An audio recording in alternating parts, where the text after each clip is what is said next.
नमस्कार, आप देख रहे हैं आज तक। आपके साथ मैं हूं सईद अंसारी। स्वागत है आपका दस्तक में।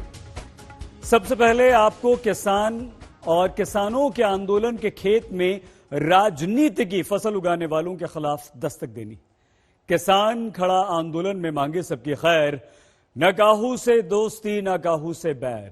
किसान कहते हैं हमें हमारा अधिकार दे दो, हमें राजनीति नहीं करनी। लेकिन जब सुप्रीम कोर्ट तक किसानों की समस्या का हल निकालने का एक रास्ता खोज रहा है, तब किसानों के प्रदर्शन में अपनी राजनीति बोने वालों की संख्या और बढ़ गई।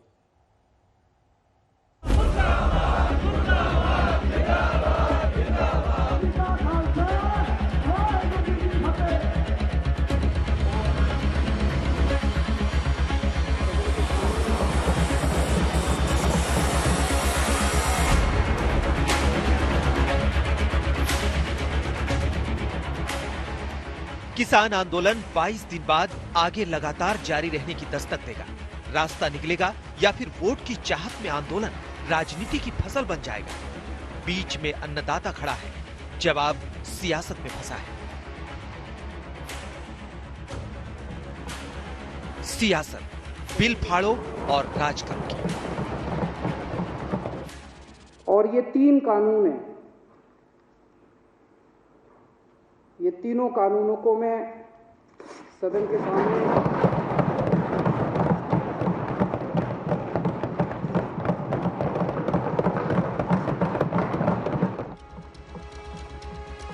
सवा 9 मिनट का संबोधन और वो 3 किसान बिल अरविंद केजरीवाल एक एक करके फाड़ते रहे, जिसमें से किसान को मंडी के बाहर अपनी फसल बेचने की आजादी देने वाले बिल को अपने राज्य दिल्ली में ही लागू करने का निर्देश तो खुद अरविंद केजरीवाल की सरकार ने ही दिया था।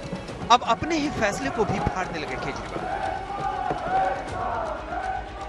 मेज की थपथपाहट बढ़ती गई, केजरीवाल बिल फाड़ते रहे।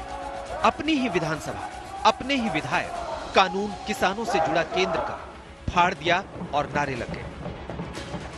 इसके बाद भी मन नहीं भरा तो आम आदमी पार्टी के सारे विधायक केंद्र से पास किसान बिल की कॉपी लेकर और फाड़ने लगे। बिल को मानने से बिल्कुल इनकार करता हूं, जो कि हत्यादोषी है। मेरा बिल्कुल मकसद नहीं था इसे फाड़ने का, लेकिन आज जब मेरे देश का किसान सड़कों के ऊपर 2 डिग्री टेम्परेचर के अंदर सड़कों पे सो रहा है और वो तकलीफ में है, तो मैं अपने देश के किसान और अपने देश के जवान के साथ गद्दारी नहीं कर सकता। मैं भी पहले इस देश का नागरिक हूँ, मुख्यमंत्री बाद में हूँ। तो आज इन तीनों कानूनों को ये विधानसभा खारिज करती है और केंद्र सरकार से अपील करती है कि किसानों की बात मानते हुए अंग्रेजों से बदतर मत बनो। अब सीधे सवाल की दस्तक, क्या बिल फाड़ने से किसान आंदोलन खत्म हो जाएगा? अगर नहीं तो केजरीवाल ने क्यों बिल फाड़ा? अरविंद केजरीवाल ने किसान बिल फाड़ने का प्रदर्शन करने के लिए ही विधानसभा का स्पेशल सत्र बुलाया और जानकार इसके पीछे किसान हित से ज्यादा पंजाब की राजनीति को वजह मानते हैं। पंजाब में कांग्रेस ने पहले से ही केंद्र के कानूनों के खिलाफ 4 कानून करके प्रदर्शित भी कर दिया था और अरविंद केजरीवाल इसी राजनीति में पिछड़ गए थे। यानी बिल फाड़ने से किसान आंदोलन का हल नहीं निकल सकता, तो हल कैसे होगा? क्या किसान आंदोलन के विरोध में विवादित बयान देकर? लगता है कि ये भी जो है देश विरोधी ताकतों के द्वारा प्रायोजित ये धरना है और ये कहीं ना कहीं विदेश से इसकी फंडिंग हो रही है। और ये लगता है कि जैसे शाहीन बाग में विदेशियों द्वारा इस आंदोलन को, भारत में चलने वाले राष्ट्र विरोधी आंदोलन को हवा दे रहे थे सब, ठीक उसी प्रकार लग रहा है कि ये भी विदेशी ताकतें इसको हवा दे रही हैं और भारत को अस्थिर करना चाहती हैं। और मेरी अपनी मान्यता है कि अब इस आंदोलन को, यदि विदेशी ताकतों के इशारे पर चलने वाला आंदोलन है, तो इसको दबाया जाना चाहिए, कुचला जाना चाहिए। हे आंदोलन चाललंय शेतकऱ्याचं आंदोलन नाही आहे, याच्या पाठीमागे चायनाचा आणि पाकिस्तानचा हात आहे। या देशामध्ये पहिल्यांदा मुस्लिम समाजाला उचलवलं, काय सांगितलं? बिल फाड़ राजनीति और बयानवीर पॉलिटिक्स से तो रास्ता निकलने नहीं वाला, तो किसान आंदोलन का हल कैसे निकलेगा? सुप्रीम कोर्ट से खबर आई। चीफ जस्टिस एसएस बोबडे की बेंच ने सुनवाई के दौरान 2 सलाह दी। सरकार से कहा, सोचिए कि कानून पर फिलहाल रोक लगाने की क्या संभावनाएं हैं। एक निष्पक्ष कमेटी के सामने सरकार किसान बातचीत करे। किसानों से कहा, विरोध का तरीका बदले। एक फैसला किसानों को करना है, एक फैसला सरकार को करना है, लेकिन सुलह की दस्तक कहां से आएगी, इसका एक तरीका हम आपको आगे दिखाते हैं।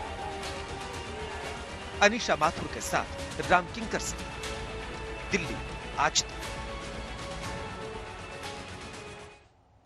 हल निकालने के लिए ही तो आज केंद्रीय कृषि मंत्री नरेंद्र सिंह तोमर ने 8 पन्नों की चिट्ठी किसानों के नाम लिखी है।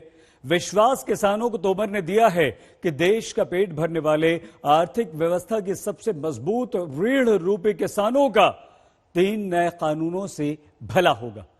लेकिन कई किसान तोमर की बात पर इस चिट्ठी पर विश्वास नहीं कर पा रहे हैं और वो भरोसा पैदा करने वाली दस्तक देती 2 कहानी आज तक के कैमरे में दर्ज है। एक तरफ है देश के कृषि मंत्री नरेंद्र सिंह तोमर, दूसरी तरफ है देश के कानून मंत्री रविशंकर प्रसाद। इन 2 मंत्रियों की कहानी आज किसान आंदोलन के हल का सही रास्ता दिखाती दस्तक देती है। कैसे, देखिए।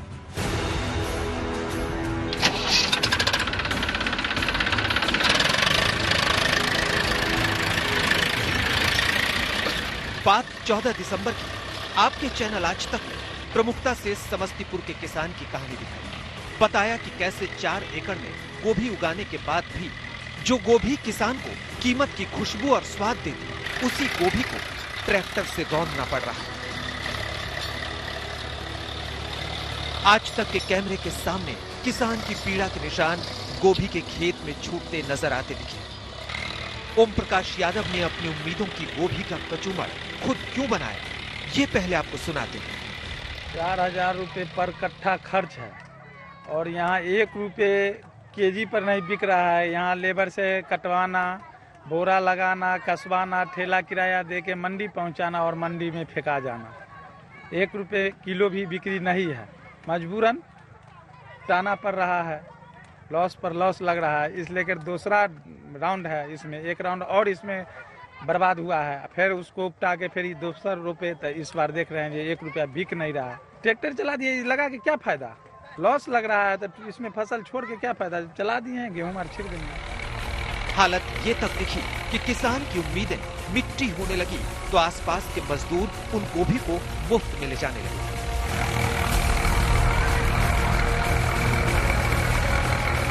जिन गोभी के फूलों को आप रोज शहर में 20 से 40 रुपए किलो खरीदते हैं, आज तक पर खबर देखने के बाद देश के मंत्रियों तक पहुंची किसान की दस्तक। और अब ये आज तक की दस्तक है, जिसने ट्रैक्टर से अपनी मेहनत को रौंदने वाले किसान की मदद के लिए सरकारी विभाग को जगह दिया। जहां गोभी ट्रैक्टर से मिट्टी की जा रही थी, वहां खुद अधिकारी आकर गोभी की खरीद सुनिश्चित कराने पहुंचे।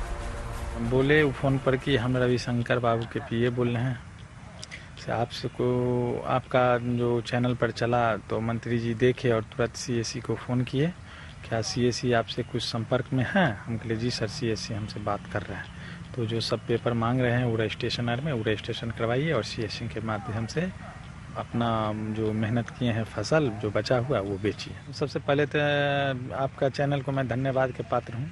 ये आप ही के चैनल सबसे पहले चला और जिससे लोग इतना चारों तरफ से चर्चा में आई बात।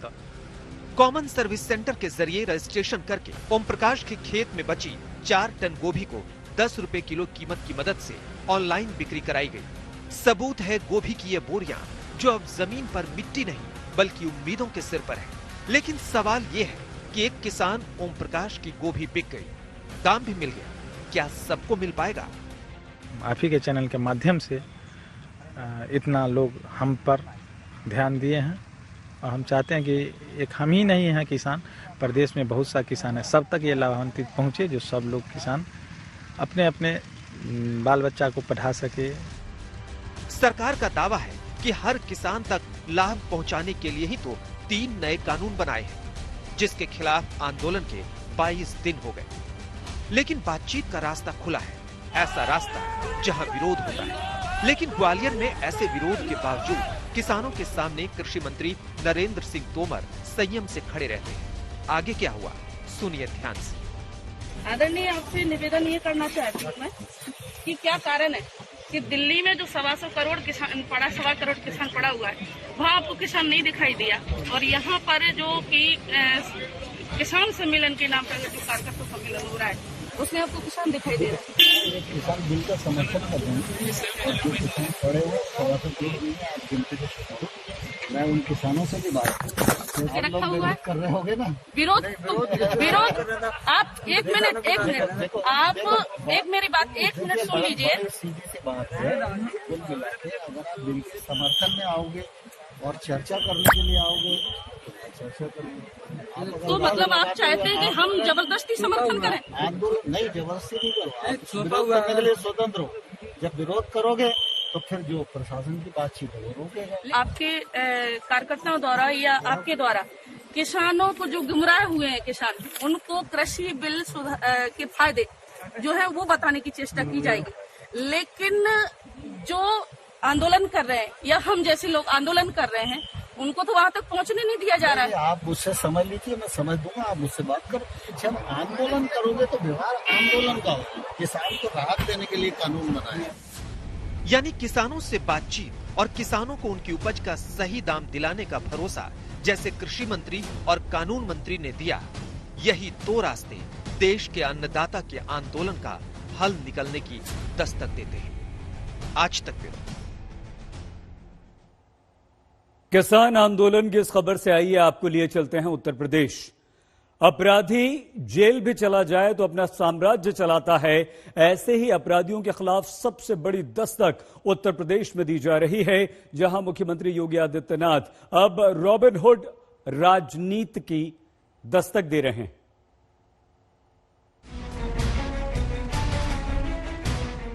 माफिया और अपराधियों ने जहां पे सरकारी जमीनों पर कब्जा करके रखा हुआ है, उनको मुक्त करा करके गरीबों के लिए आवास की योजना वहां पे बनाई। मॉडल बनेगा वो आवासीय सुविधा का।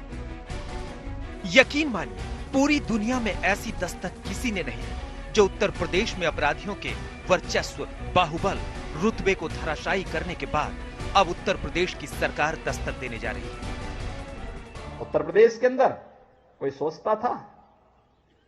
बड़े बड़े लोग घबराते थे, और किसी रोड से कोई माफिया गुजरता था तो बड़े बड़े लोग अपना रुख बदल देते थे।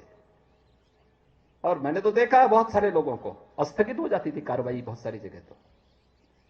लेकिन आज जब उन्हीं की छाती पर बुलडोजर चलते हुए दिखाई दे रहे हैं तो आप देख रहे होंगे, एक गरीब भी कह सकता है कि नहीं, इसने लूटा है। उत्तर प्रदेश में मुख्तार अंसारी और अतीक अहमद जैसे अपराधी जो जेल से भी अपनी हुकूमत चलाते रहे, उनकी आर्थिक रीढ़ की हड्डी पहले उत्तर प्रदेश प्रशासन ने तोड़ी। घर परिवार रिश्तेदारों की अवैध संपत्ति पर बुलडोजर चलाया। अब उन्हीं खाली कराई गई जमीनों पर दोबारा अपने दम पर अपराधी कब्जा ना कर सके, इसलिए योगी सरकार का अपराध मुक्ति का नया आइडिया सुनिए। तो मैंने तो यहाँ के विकास प्राधिकरण से कहा है, ये माफिया और अपराधियों ने जहां पे सरकारी जमीनों पर कब्जा करके रखा हुआ है, उनको मुक्त करा करके गरीबों के लिए आवास की योजना वहां पे बनाई है। कितना अच्छा लगेगा, देश देखेगा, दुनिया देखेगा। देखे कभी एक माफिया रहता था, आज गरीब रह रहा है। यानी जहां मुख्तार अंसारी के अवैध कब्जे को प्रशासन ने गिरा दिया, अब वहां गरीबों को घर स्थानीय प्रशासन दिलाएगा। जहां अतीक अहमद के अवैध कब्जे को जमींदोज किया गया, वहां अब गरीबों को आवास मिलेगा, वो भी नो प्रॉफिट नो लॉस वाला। मॉडल बनेगा वो आवासीय सुविधा का। क्योंकि समाज का एक दबंग व्यक्ति जो केवल उस कीट की तरह समाज का खून चूस करके स्वयं तो वह हिष्ट पुष्ट होना चाहता है, लेकिन समाज को रोगाणु बनाना चाहता है, जब उसके खिलाफ एक बड़ी लड़ाई हम लोग लड़ते हैं तो स्वाभाविक रूप से उस लड़ाई के खिलाफ हम सबको, समाज को एकजुट होकर के अपने साथ जोड़ना पड़ेगा। उत्तर प्रदेश में दावा है कि करीब 700 करोड़ रुपए की अवैध संपत्ति अब तक अपराधियों के कब्जे से प्रशासन मुक्त करा चुका है। जैसे प्रयागराज की आपको तस्वीर दिखाते हैं, ये जेसीबी अतीक अहमद के साले के अवैध निर्माण पर चल रही है। अतीक के रिश्तेदार ने 5000 वर्ग गज में अवैध गेस्ट हाउस बनवाया था। अतीक अहमद की अब तक प्रयागराज में 300 करोड़ की अवैध प्रॉपर्टी दावा है गिराई जा चुकी है।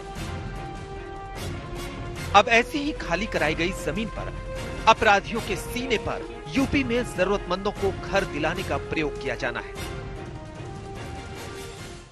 जहां भी इस माफियाओं ने कब्जा किए थे खाली करवाइए।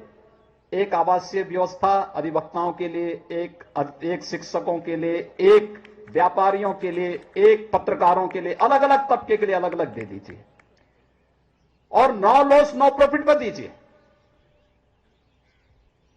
और मैं चाहूंगा प्रयागराज विकास प्राधिकरण जो ये मांग आई है अलग अलग प्लॉट में देकर के मल्टी स्टोरी बिल्डिंग बना करके दे। हालांकि एक सवाल का जवाब अभी बाकी है। अगर अपराधियों के कब्जे वाली जमीन पर आम आदमी का घर बना तो क्या आगे सुरक्षा की गारंटी भी पुलिस लेगी? एक दस्तक सुरक्षा की भी चाहिए। आज तक ब्यूरो। याद कीजिए, जब योगी आदित्यनाथ उत्तर प्रदेश के मुख्यमंत्री बने थे तो उन्होंने अपराधियों से कहा था कि अपराधियों उत्तर प्रदेश छोड़ दो। उन पर नकेल कसी गई थी, खूब एनकाउंटर्स किए गए थे खुंडे बदमाशों के, और अब माफियाओं पर शिकंजा कसा जा रहा है। उनकी अवैध संपत्ति को तोड़कर रॉबिनहुड राजनीति कर रहे हैं उत्तर प्रदेश के मुख्यमंत्री योगी आदित्यनाथ। गरीबों के लिए घर बनाने की उनकी योजना नो प्रॉफिट नो लॉस पर। लेकिन आम आदमी की रोजमर्रा की जिंदगी से जुड़े तेल और गैस पर महंगाई की आग फिर से भारी पड़ रही है। तेल के दाम जब बाजार को सौंपे गए तो कहा गया कि इससे जनता को फायदा होगा, लेकिन देश की जनता उस आश्वासन का इंतजार कर रही है। तेल को छोड़िए, गैस के बढ़ते दामों ने सर्दी में जनता के पसीने छुड़ा दिए हैं और तेल के दाम तो लगातार बढ़ रहे हैं। पेट्रोल और डीजल के दाम लगातार पिछले कई दिनों से बढ़ रहे हैं और जनता इस इंतजार में है कि कब ये दाम घटेंगे।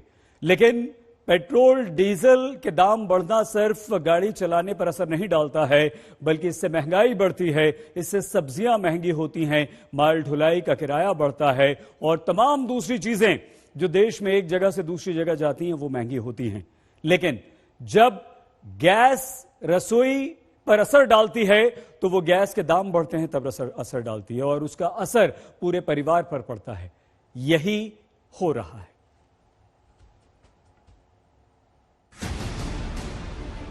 वेनेजुएला, ईरान, कतर और कुवैत, भारत में इन 4 देशों की चर्चा हो रही है। वजह पेट्रोल है, जो यहाँ भारत के मुकाबले काफी सस्ता पेट्रोल मिल रहा है। खासकर वेनेजुएला में, मुंबई में जब पेट्रोल 90 रुपए बिक रहा है, तब वेनेजुएला में ये तकरीबन 2 रुपए, ईरान में 4.5 रुपए, अंगोला में 18 रुपए और कतर में 25.5 रुपए में मिल रहा है। हो सकता है कि कुछ लोग कहें कि इन देशों में पेट्रोल का उत्पादन होता है, इसलिए वहां पेट्रोल सस्ता है। लेकिन क्या ये पूरा सच है? जवाब है नहीं। वेनेजुएला छोड़िए, हमारे सभी पड़ोसी देश भारत के मुकाबले सस्ता पेट्रोल बेच रहे हैं। पाकिस्तान में 47 रुपए 70 पैसे, श्रीलंका में 63 रुपए 40 पैसे, बांग्लादेश में 77 रुपए 20 पैसे, नेपाल में 76 रुपए 60 पैसे में 1 लीटर पेट्रोल मिल रहा है, जबकि मुंबई में 90 रुपए 30 पैसे में 1 लीटर पेट्रोल लोग भरवाने को मजबूर हैं। इस तरह पाकिस्तान के लोग भारत से तकरीबन आधे रेट में पेट्रोल भरवा रहे हैं। अब सवाल उठता है कि कर्ज लेकर अपना काम चलाने वाला पाकिस्तान जब अपनी जनता को सस्ता पेट्रोल दे सकता है, तो फिर भारत में पेट्रोल के दाम आसमान क्यों छू रहे हैं? इसकी वजह अंतर्राष्ट्रीय बाजार में कच्चे तेल के दाम में इजाफा है, जो 50 रुपए प्रति बैरल तक पहुंच गया है। ऐसा मार्च महीने के बाद पहली बार हुआ है। दस्तक में आज के लिए बस इतना ही। अपना बहुत ख्याल रखिएगा। देखते रहिए आज तक।